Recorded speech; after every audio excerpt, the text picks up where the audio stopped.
Please এই ভিডিওটি share করে দিন।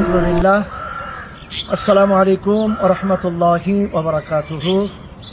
দীর্ঘ প্রতীক্ষার এবং প্রত্যাশার পরে আল্লাহ সুবহানাহু ওয়া তাআলা আযজা ওয়া জাল্লা আজকে 8 এপ্রিল বাইতুল মুকাদ্দাস আকসাতে আমরা উপস্থিত হয়েছি। আজকে ফজরের নামাজও আদায় করেছি ইনশাআল্লাহ, এবং অলরেডি আকসার ময়দানে আমরা দাঁড়িয়েছি।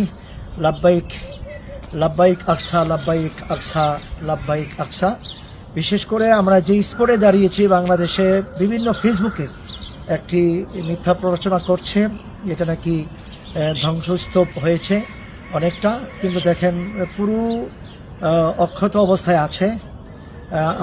আমি বলবো যে বাংলাদেশের যারা ফেসবুকে অপপ্রচার করছেন এগুলো খুব দ্রুত বন্ধ করে। আর এখানে কোনো যুদ্ধের কোনো বালাই নেই, মানুষ স্বাভাবিকভাবে মুসলিম নামাজ পড়ছে।